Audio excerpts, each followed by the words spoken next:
Bienvenue à la télévision des femmes WF1 TV.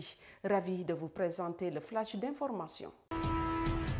Le président de la République, M. Macky Sall, a démarré hier une série de visites officielles africaines par le Mali. Après un entretien avec le président par transition, Assimi Goïta, il a précisé qu'il est venu apporter son soutien et sa solidarité au peuple malien dans son combat contre le terrorisme. D'autres dossiers comme la transition, l'affaire des soldats ivoiriens détenus au Mali ont aussi été abordés. Pour l'élection des collectivités territoriales prévue le 4 septembre 2022, la Direction générale des élections DGE a reçu 12 listes de candidatures. La DGE a entamé depuis hier la phase d'examen de recevabilité juridique de ces dossiers de candidature. Le dépôt a été bouclé hier à minuit. Parlons maintenant santé avec la fermeture officielle de l'hôpital Aristide Le Dantec, à l'exception de 3 services qui fonctionnent provisoirement. Bâti sur une superficie de 6 hectares, cet hôpital sera reconstruit sur une superficie de 3 hectares pour un coût de 92 milliards de francs CFA. Les travaux vont durer 18 mois.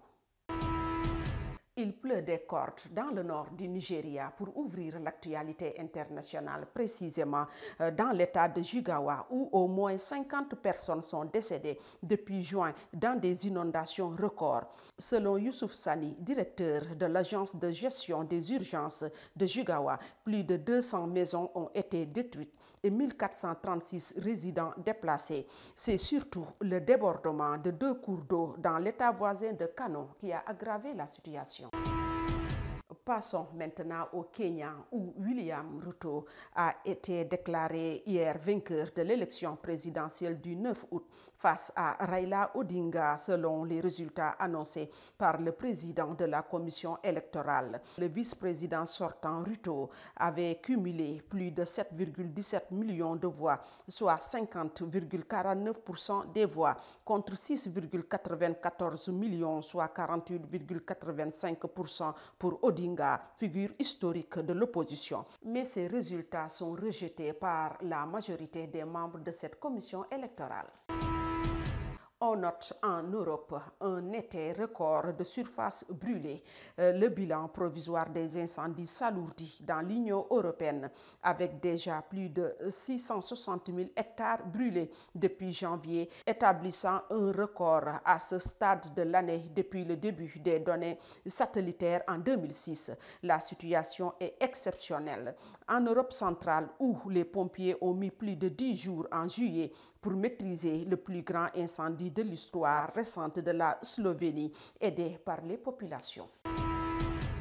Par ailleurs, l'explosion d'un dépôt de munitions qui s'est produite mardi matin dans une base militaire russe en Crimée, péninsule annexée par la Russie, est due à un acte de sabotage, a indiqué l'armée russe dans un communiqué. Cette explosion a fait 2 blessés en entraînant de graves perturbations du secteur ferroviaire.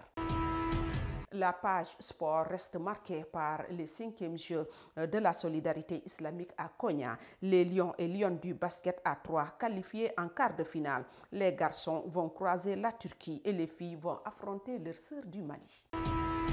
Nous restons toujours en basket. L'Égypte a remporté hier à Antananarivo la finale de l'Afrobasket masculin moins de 18 ans face à Madagascar sur le score de 81-54. Chez les filles, le Mali a soulevé samedi dernier son 8e trophée de l'Afrobasket U18 féminin en battant l'Égypte en finale sur le score de 86-54 points. Voilà, chers téléspectateurs, c'était le flash d'information et je vous rappelle que nos programmes se poursuivent sur wf1tv.com et sur l'application mobile. Quant à moi, je vous donne rendez-vous demain à la même heure avec la grâce de Dieu.